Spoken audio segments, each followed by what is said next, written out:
So we are now ready to find explicitly the C's that we are after, and all of this is summarized and shown in a theorem, because that's the best way to simply do this. And the theorem is about the uniqueness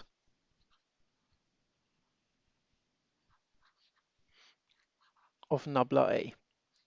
So all the previous little calculations we did in the previous lecture and all the three definitions that we introduced, they will all now come together into this theorem. So let M be a manifold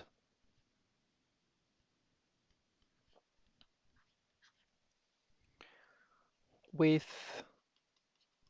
covariant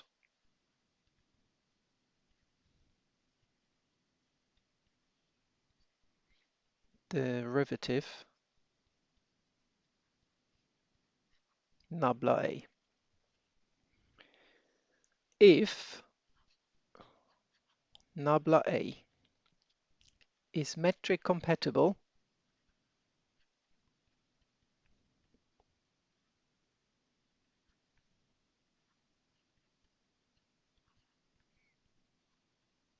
and torsion free,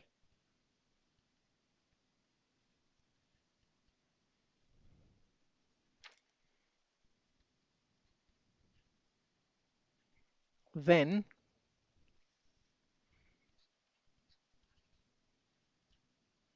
the Christoffel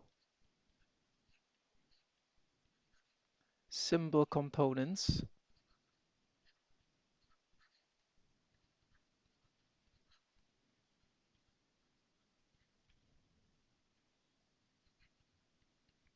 gamma ijk uniquely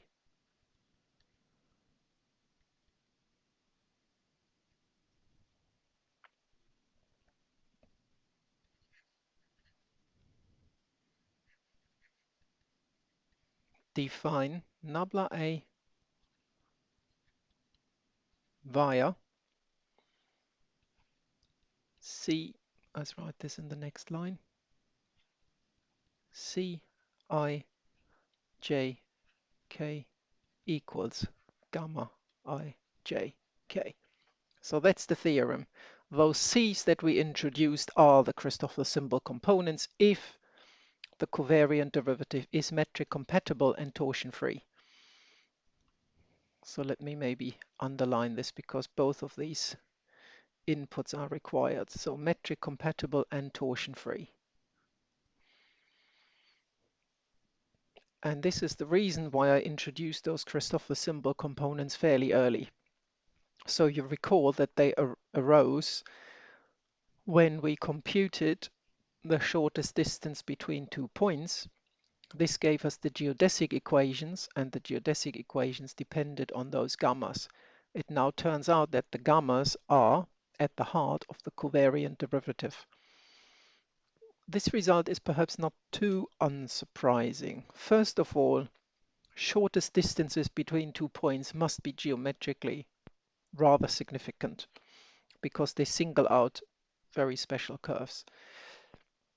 Hence, if you want to differentiate a vector on a manifold, it makes sense that the shortest distances between 2 points somehow tell you what happens with these derivatives. The other way to sort of, where one could have expected this, I said that the C's, because they were the difference of a tensor, it's something that isn't a tensor, cannot be tensors. This was the only other object we had so far encountered that wasn't a tensor, but arose quite naturally in our setup. And we will prove this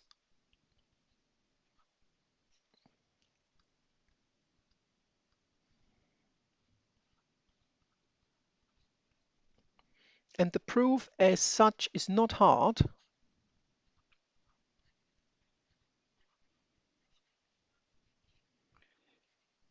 It's not hard, it's slightly lengthy, but it contains a few useful tricks. And the proof is examinable. So this is one of the things that is examinable, and you will see why, because it uses a lot of the the calculations that we've used so far. So it is not an abstract proof in the sense of analysis where you need to think very hard about a very tricky argument to tickle out the result. So the proof is very straightforward and very direct. And it's simply good practice for all of these calculations that we are doing. And the key idea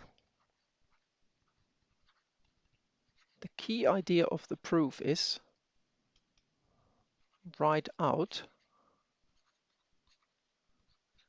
nabla A GBC equals 0 3 times. So that's the key idea of the proof. Remember that we assume that the covariant derivative of the metric is 0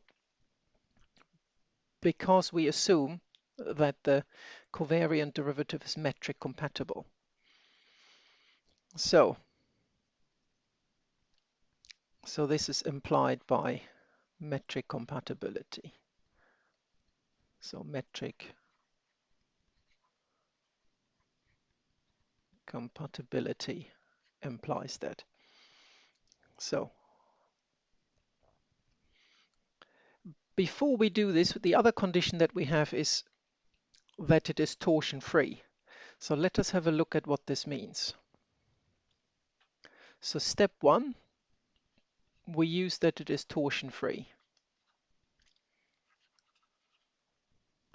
So torsion free meant that we wrote down, you can think about this almost as the commutator of two covariant derivatives.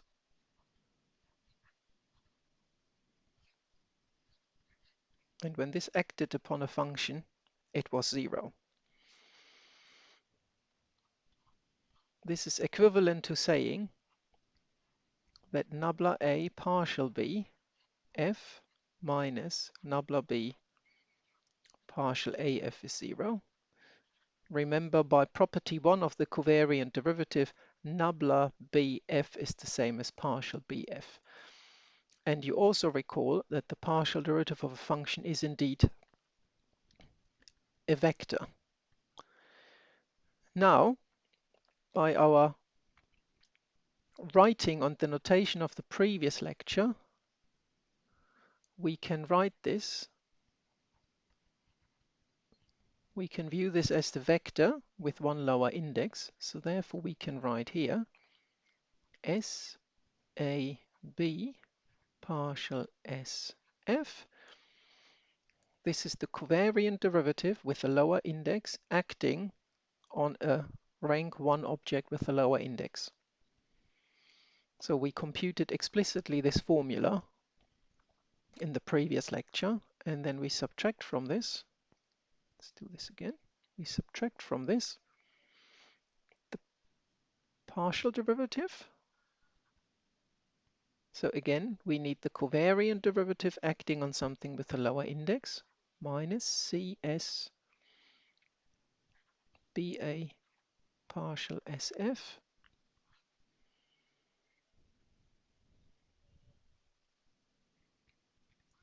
And this is 0.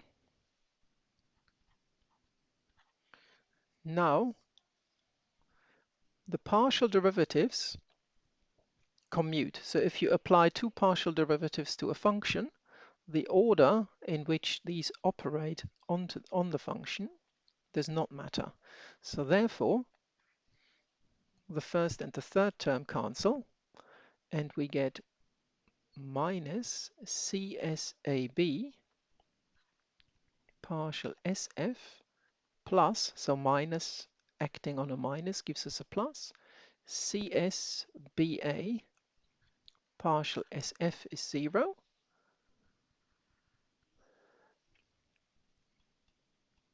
We can write this as CSBA minus CSAB acting on partial SF being 0. And now our argument that we will use a lot is always, so this is true. This is true for all functions f And this implies that CSBA must be the same as CSAB. This means C is symmetric in the lower pair of indices. Unsurprising, because what we are trying to do in this theorem, we want to show that the C's are indeed the Christoffel symbol components. You recall that the Christoffel symbol components were symmetric in the lower pair of indices, so this result hence is good news. So we are definitely moving in the right direction. So CSAB is symmetric in the lower pair of indices.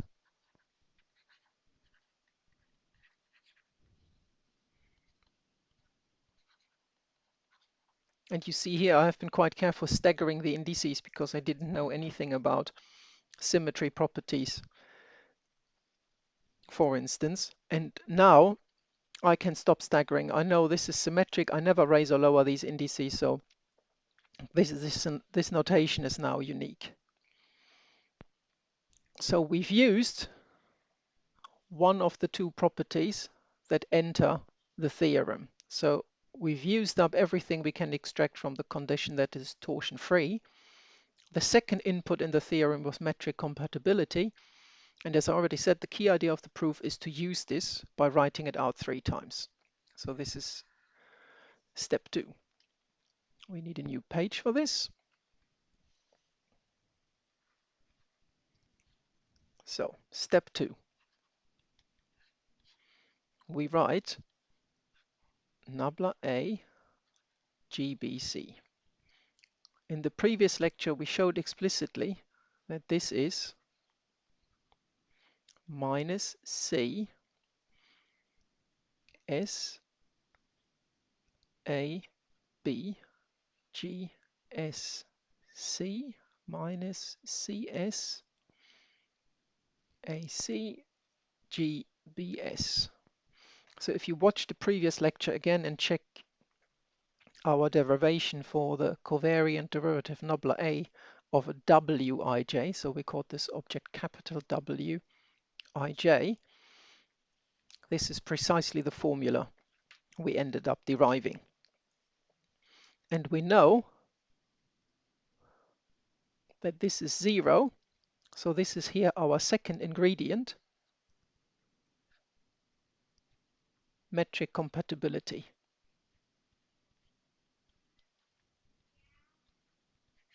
Compatibility. And I said the key idea was we write it out 3 times. Obviously, if we just copy this 3 times, it won't be very useful. So we start permuting the indices. So we move the B to the left, and we keep the cyclic permutations. And then we just update all the index positions here. Minus CS. Here you have to be ever so slightly more careful. So this is then B, C, G, S, A. But again, that works perfectly fine. So you have A, B, C. These are the indices you should permute. So the B hops to the left, the C hops to the left, and the A, well, hops to the left, but ends up cyclically on the other side. And here, same again. So BC, BA, GCS. So again here, the B hop to the left,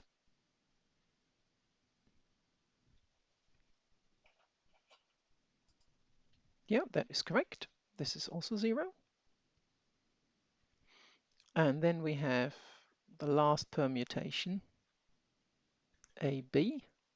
So this is partial C GAB minus CS CA GSB minus CS CB GAS. So again, you see that the cyclic permutations nicely here. You have BCA, CAB, ABC.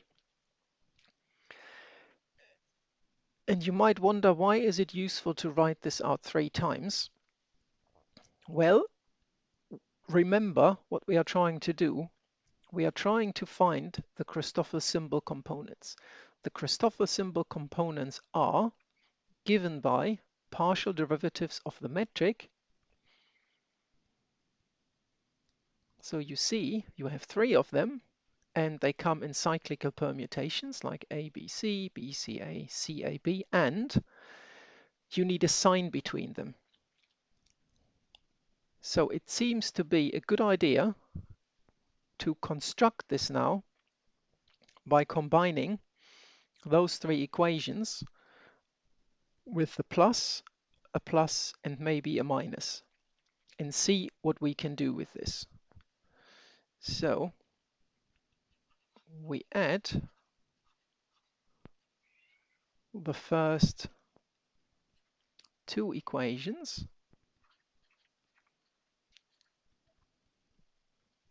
and subtract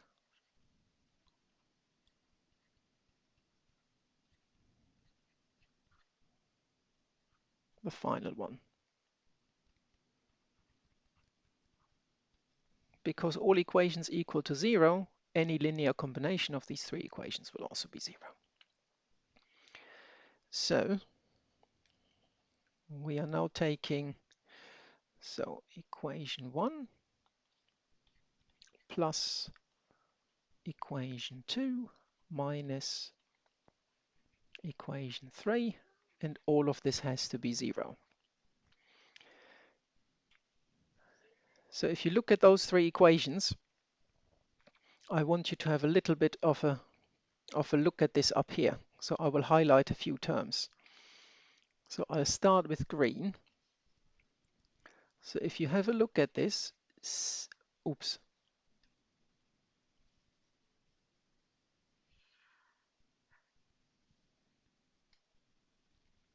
Let's turn the ruler on.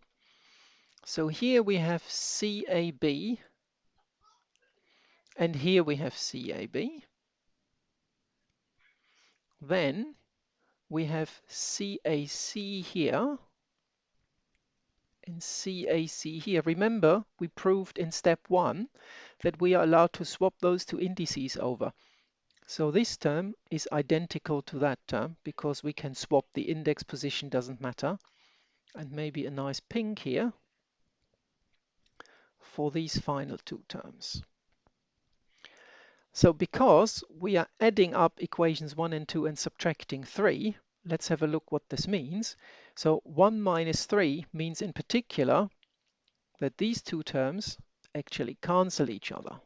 So this term cancels that term. Likewise, equations 2 and 3 are subtracted from each other. So equation 2 minus equation 3, which means these 2 terms cancel each other. Those were the nice pink color. And this means only the green terms are actually added up and don't cancel each other. So this means this linear combination of those 3 equations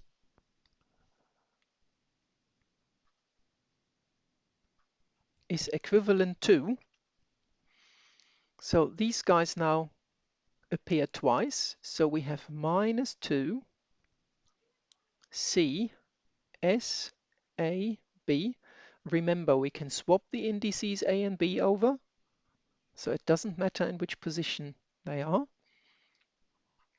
G S C, and now we have this first term here, so plus partial A G B C plus partial B G C A, and remember we subtract the last equation, so minus partial C G A B, and all of this still has to be 0. And now you start seeing where this Christoffel symbol will pop out of this equation. This is already the correct combination. We just have to apply an inverse metric to this to isolate the C so that this G here disappears.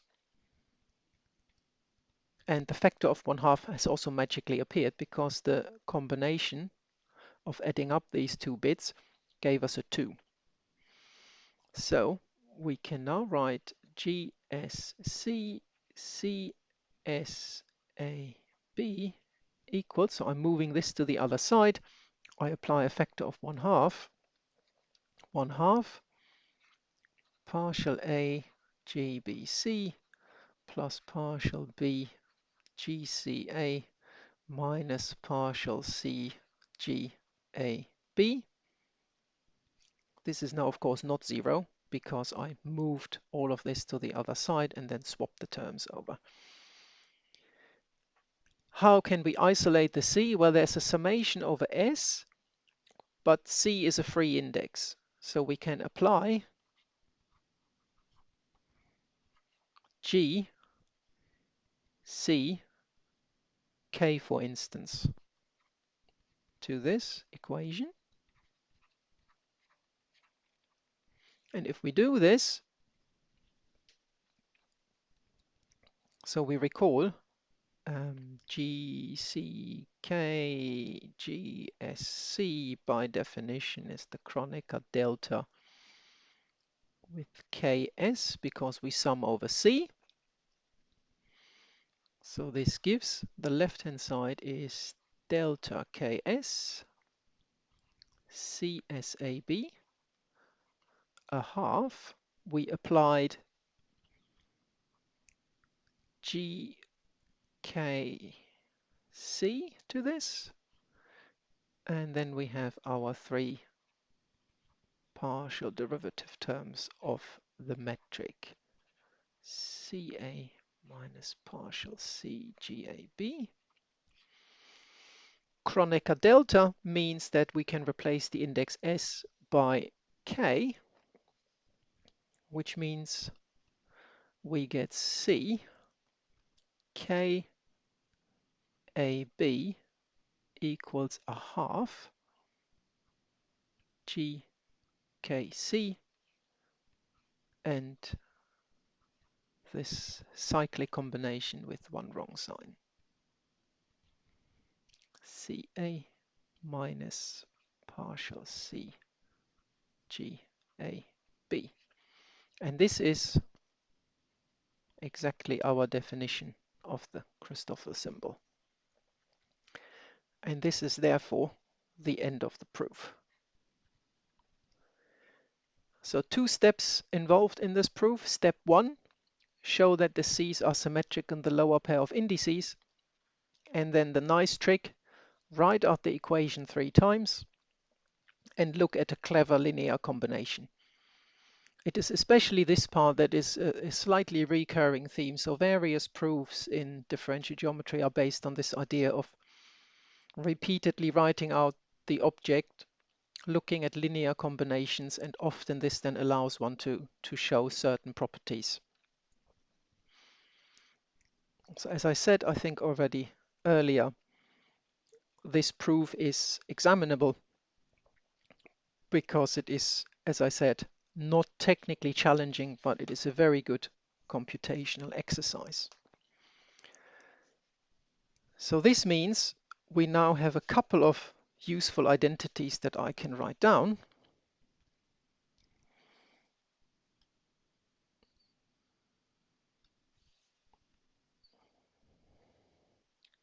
So this means we have the following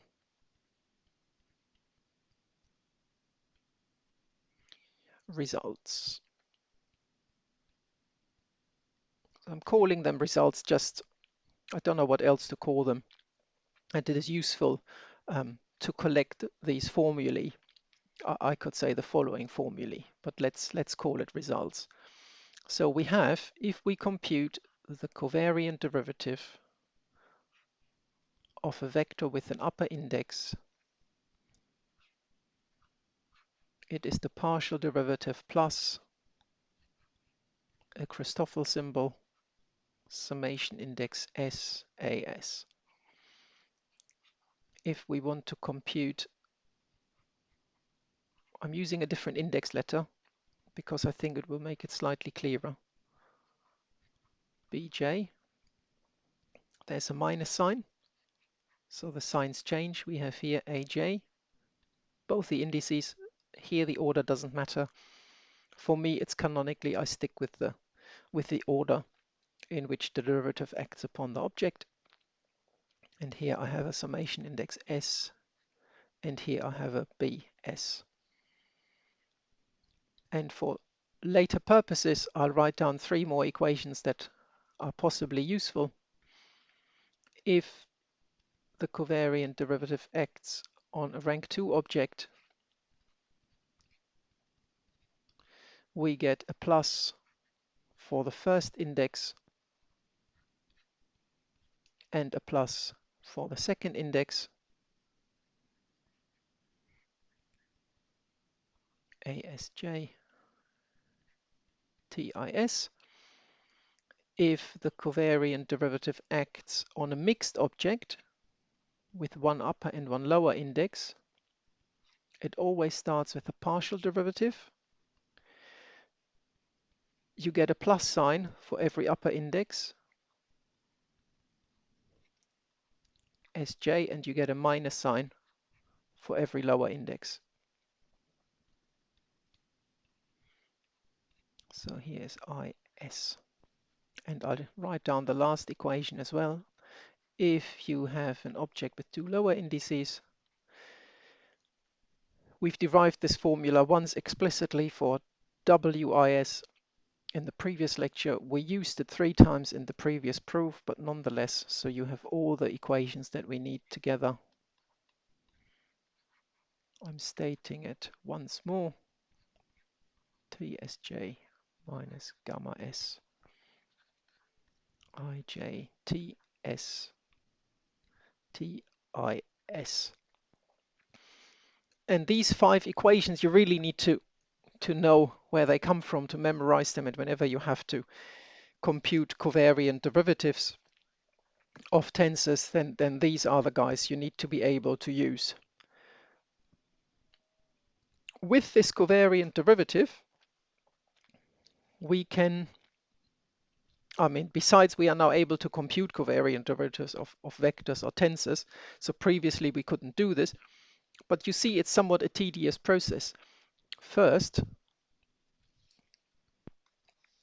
you have to compute all these Christoffel symbol components, and as you noted already in the 2D case, that takes a little bit of time. But you need all of these in order to actually find this covariant derivative explicitly. We will very rarely compute covariant derivatives of components of vectors explicitly in a given situation. But what I want to introduce next is something quite nice, namely, once we have a derivative operator, like the covariant derivative, we can introduce a notion that is called parallel transport.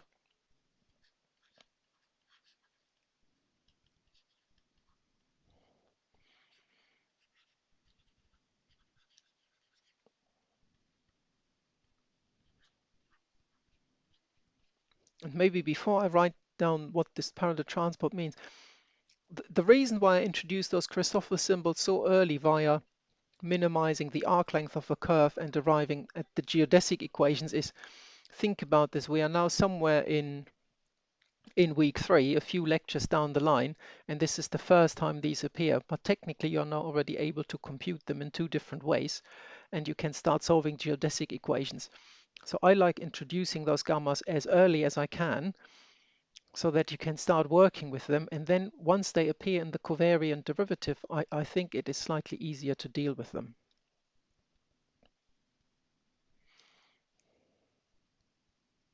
So let C be a curve with tangent vector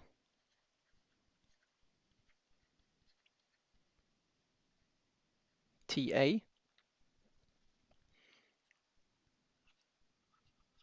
and let VI be another vector. Okay, so we have a curve. Curve comes with its tangent vector, and we have some arbitrarily given vector v. We say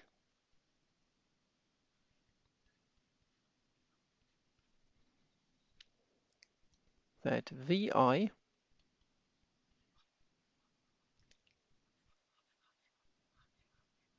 is parallelly transported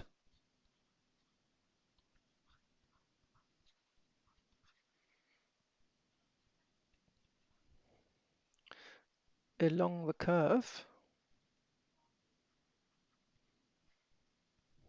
if Ta nabla A Vi is 0 at every point along the curve.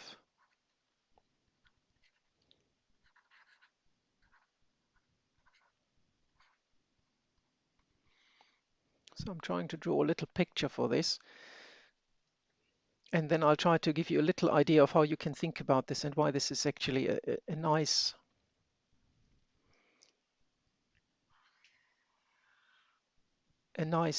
concept to have. So here's our curve, and our curve naturally comes, for instance, here with the tangent vector.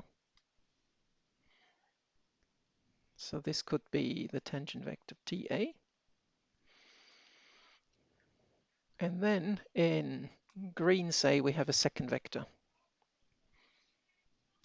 And this could be the vector v.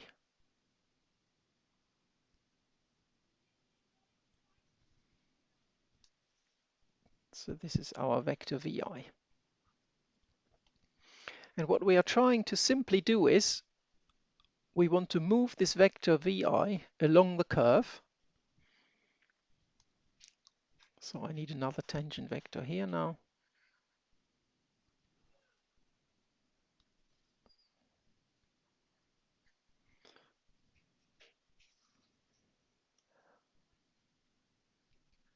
And a couple other vectors in green.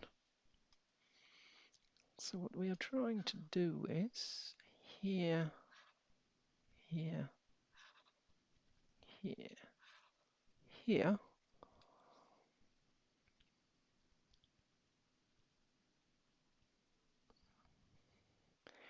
So if you look at this here, what we are trying to say is in the vector calculus language, so this is just to help you to see this because it isn't quite true. You are somehow trying to find this vector in such a way that the derivative along the curve of v always vanishes. So in vector calculus,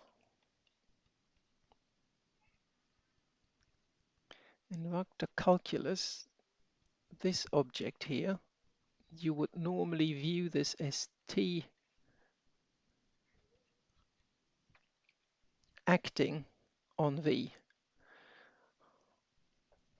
So this is the derivative along a vector field, or the directional derivative. So what we are trying to say here is something like that the directional derivative that is induced by the curve when it acts upon the vector is always 0. And this is called parallel transport. So what we are trying to say is, remember that when you do vectors in Euclidean space, you have this assumption that you can parallelly move vectors and they remain the same. In differential geometry, this is not the case. The tangent space is, if you recall our definition, is a pointwise definition. So the tangent space at every point is different from the tangent space at a different point. Hence, the notion of,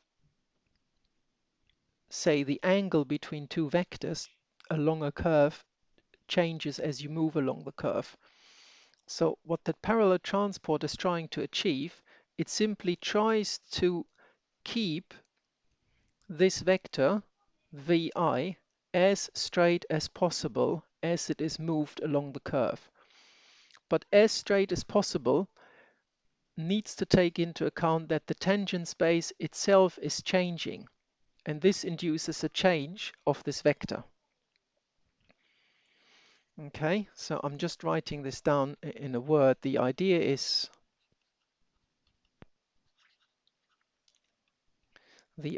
is to transport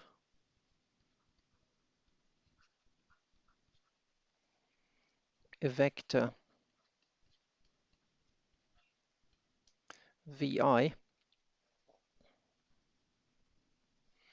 along the curve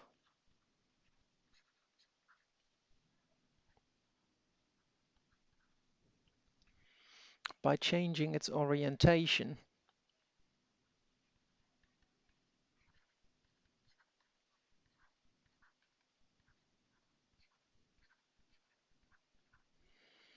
as little as possible.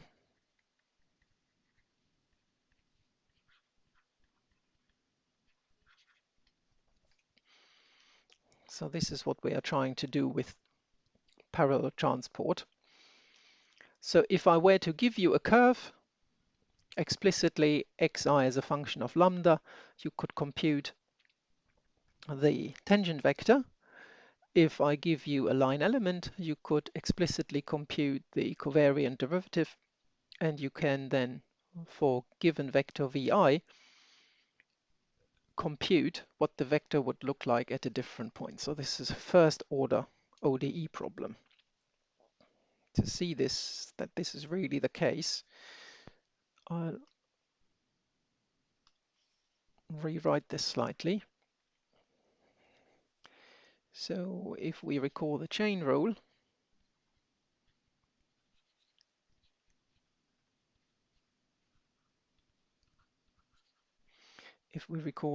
then we have that. So if we look at this here, we have TA nabla A VI, and this is TA partial A VI plus TA nabla A IS VS. So this guy here, TA d over dxa vi. So this is the definition, of course. But what we want to do really is we want to find vi along the curve because it is parallel transport along the curve. So therefore, we can recall what is the definition of our tangent vector. Well, tangent vector was dx d lambda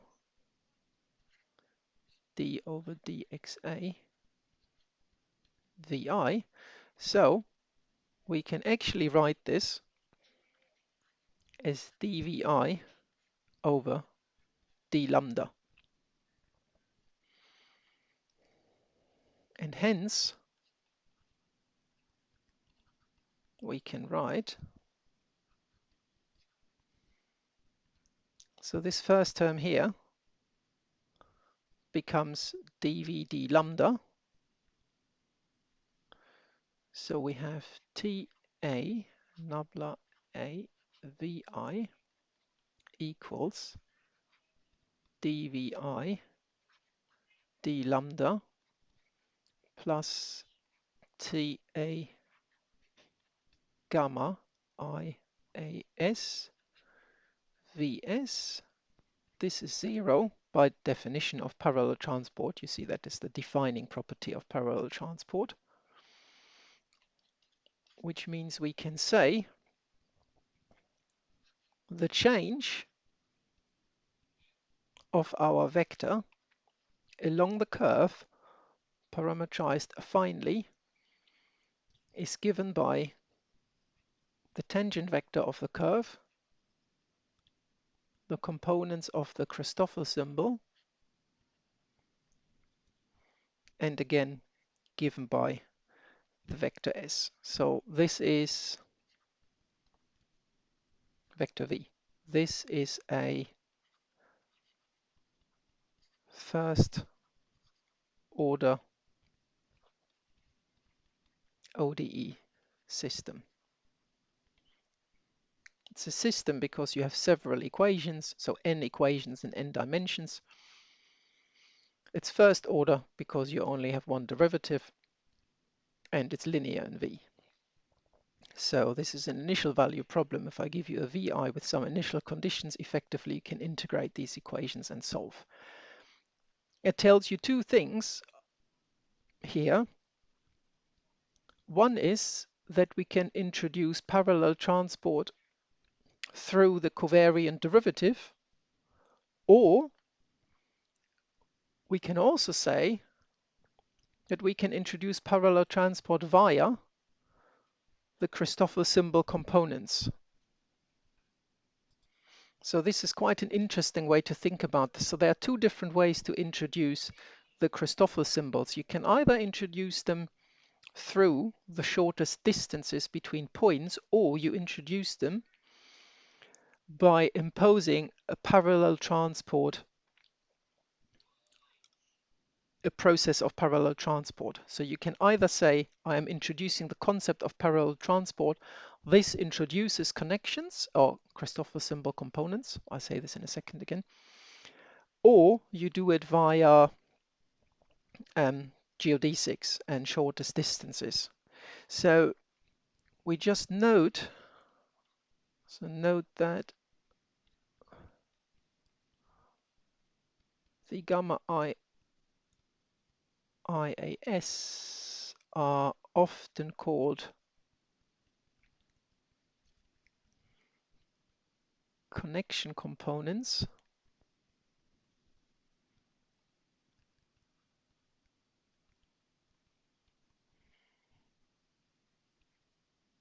when introduced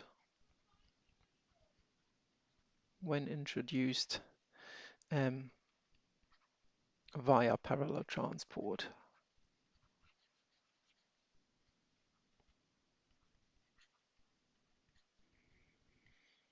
So you can hear people call those gammas either Christoffel symbol components or connection components.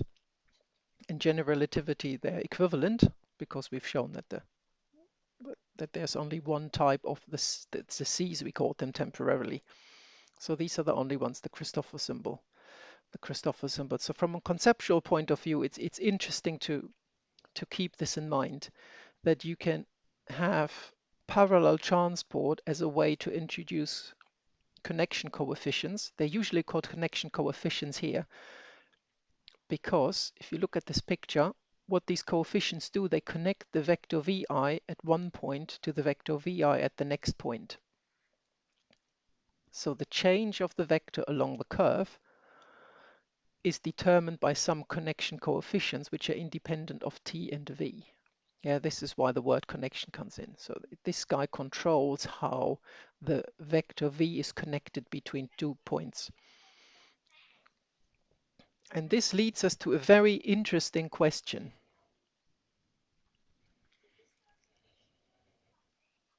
We can, in principle,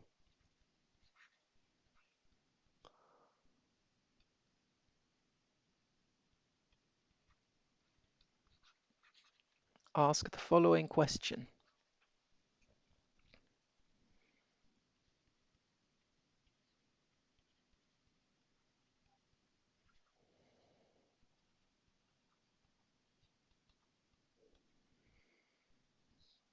So what do we get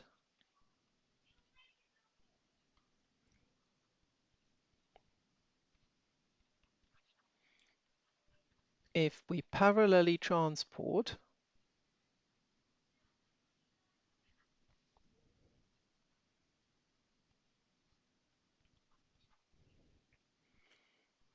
a tangent vector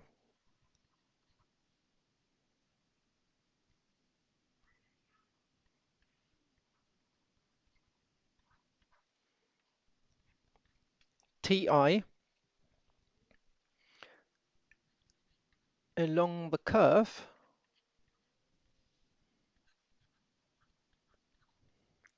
which defines it.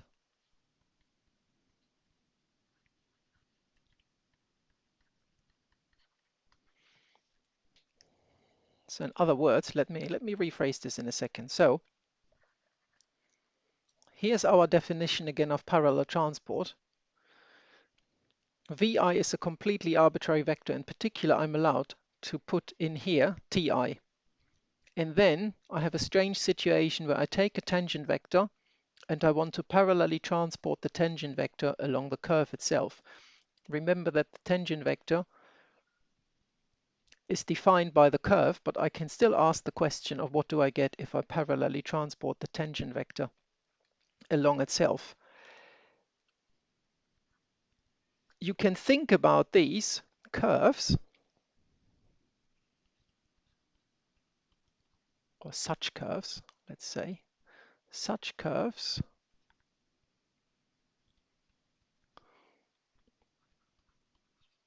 would be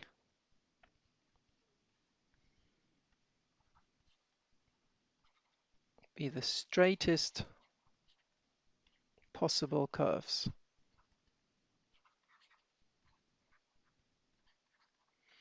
Yeah, remember parallel transport means you're trying to move a vector from one point to a next by changing its angle as little as possible. So this is how I think about them. So the geodesics that we found, there were the curves which were the shortest possible curves between 2 points. In this setting here, we can now ask the question of, well, take a curve, connect 2 points. What is the straightest possible line that connects them? So how can you keep the tangent vector of the curve as straight as possible? So in a sense, you have an implicit definition of a curve.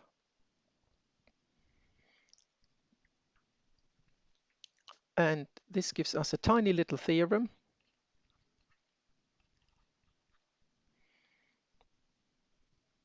And I call this theorem geodesics 2. And you will see in a moment why.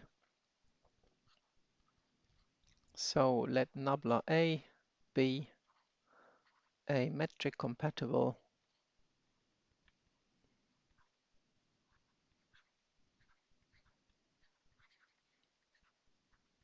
and torsion-free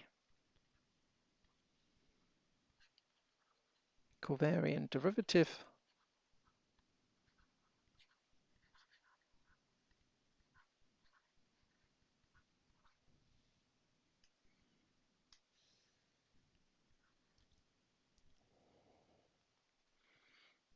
on some manifold M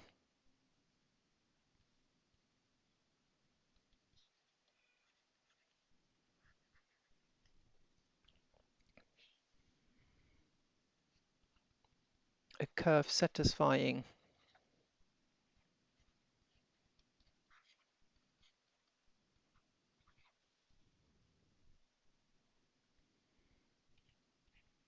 TA nabla A TI equals 0 is a geodesic.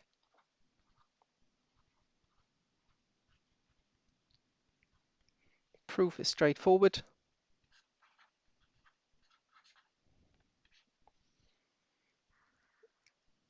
We go to this equation here.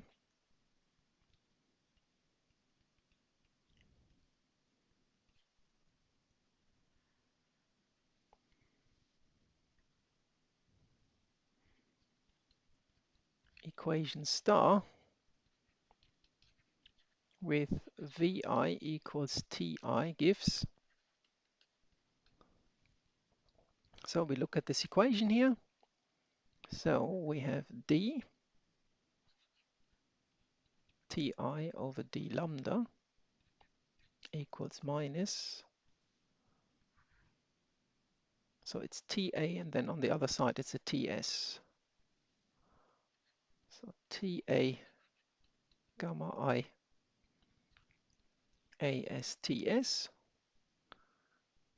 This is lambda. Recall that the definition of the tangent vector was just that. So therefore, I shuffle this to the left-hand side. So we have dxa over d lambda plus dxi d lambda, no, that is an a, gamma ias dxs d lambda, and this is of course equivalent in our notation to x double dot I plus gamma I as x dot a x dot s equals to 0, which is the end of the proof. And this is, I should emphasize this is a result that is specific to all the assumptions that we have in general relativity. So in GR, we have the result that the straightest curves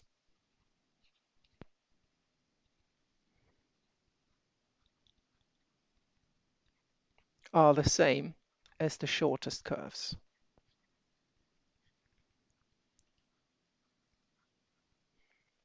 Yeah, our curves, where the tangent vector is transported along the curve itself in a parallel way. So parallel transport of the tangent vector along the curve gives us the straightest curves. We started out the course with the shortest curves, the geodesics. In GR, they are the same. Okay, this is sort of an important conceptual point, that they are the same.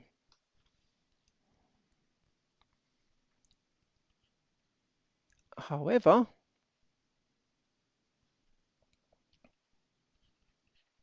in the presence of torsion, for instance,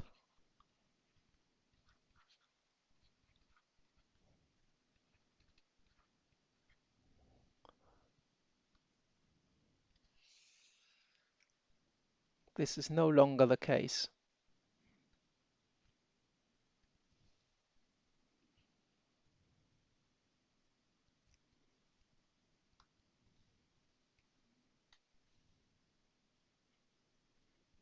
So that is very important. In the presence of torsion, the straightest curves are no longer the shortest curves. Let's put a little s here. So the important thing to take away here is that we now have two notions. We have a notion of parallel transport that is new. It gives us a different way to introduce a connection, which in our case coincides with the Christoffel symbol. However, if our connection or our covariant derivative is not torsion-free, straightest curves are no longer shortest curves. And this is interesting from a physical point of view, because you could make observations and you could say follow particles, say that are emitted from a black, not from a black hole, but from a very violent event near a black hole, where a lot of very fast and very hot particles are ejected. And then you could try to follow the trajectories of these particles, or you could, for instance, look at particles that manage to leave a quickly rotating neutron star. And then you could try to establish whether these particles follow the shortest distance between 2 points or the straightest curve between 2 points. And while this is observationally quite challenging to do, hypothetically, you could be able to experimentally check whether particles follow straightest or shortest curves, or whether they follow, which of those two they follow. And hypothetically, you could come up with an experiment to check for the presence of torsion in general relativity. But it's a very tough call on the experimental side. But just keep in mind that hypothetically, you could, via observations, distinguish whether trajectories followed by particles are shortest or straightest curves. Okay, and that's the end of this lecture.